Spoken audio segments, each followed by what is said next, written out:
You wake up. The alarm is ringing. You reach for your phone, no messages, no missed calls. That's strange. You walk downstairs. Your family sits at the breakfast table. They look at you with polite confusion. Your mother asks, "Can I help you?" Your father doesn't recognize your face. Your siblings stare like you're a stranger who wandered in. They have no memory of you. Every photo on the wall has you edited out. Every birthday, every holiday, every late-night conversation gone. You exist, but to everyone you've ever known, you never did. And the real answer is far stranger than you think. What would that feel like? Not just loneliness, but utter erasure. The complete disappearance of every social tie you've ever built. Your brain is wired for connection. It expects recognition. When it doesn't get it, something breaks. Psychologist Roy Baumeister described this as social exclusion, a threat as real as physical pain. In fact, your brain processes rejection in the same regions as a knife wound.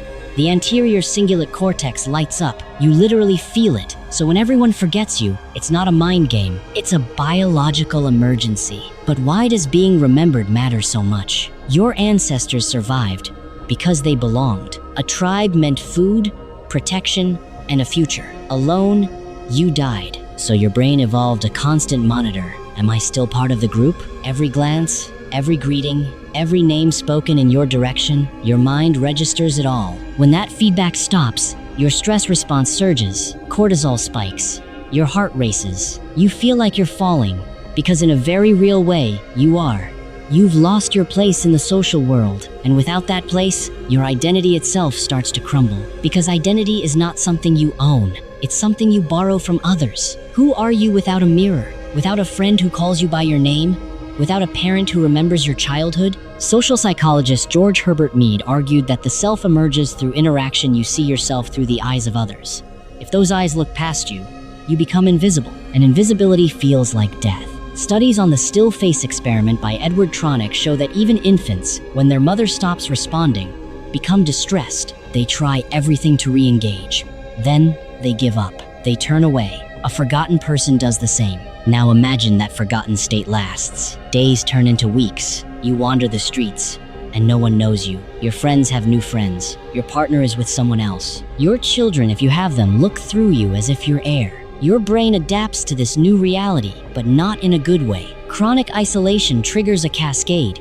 Your immune system weakens. Your sleep fragments. Your cognitive function declines. John Cacioppo, a pioneer in loneliness research, found that prolonged social isolation increases the risk of early death by 26%. That's the same as smoking 15 cigarettes a day. Being forgotten doesn't just hurt, it kills. Yet there's a twist. A counterintuitive truth that most people miss. If everyone forgot you, you would also be free. Free from their expectations. Free from the weight of reputation, social scripts, and the endless performance of being you. Your mistakes would vanish. Your embarrassing moments would never have happened. You could reinvent yourself entirely, unburdened by history. Isn't that what some people secretly wish for? To disappear and start over? The famous lottery of self. No one watching, no one judging. But here's the problem. That freedom is hollow. Without anyone to witness your new self, does it even exist? Modern life is a constant fight against forgetting. You post photos to prove you were there. You craft a resume to prove you were valuable. You seek likes, comments, and retweets, little signals that say, "I see you." But these are echoes. They fade. Your digital footprint is just a collection of moments others may or may not scroll past. The fear of being forgotten is older than any social media platform. Ancient Egyptians carved their names into stone. Roman emperors built colossal statues. They wanted to be remembered forever. But forever is a lie. Everyone is eventually forgotten. The question is not whether you will be, but what you do with the time when you are remembered. And that brings us back to you. You woke up this morning and everyone forgot you. But what if that wasn't a nightmare? What if it was a question? A question about why you do what you do. Are you living for others' memories? For the story they tell about you? Or are you living for yourself? The strange truth is that being forgotten can remind you of what truly matters. The connections you make, the kindness you show, and the joy you create in the moment. Because a moment, even if no one remembers it, is still real.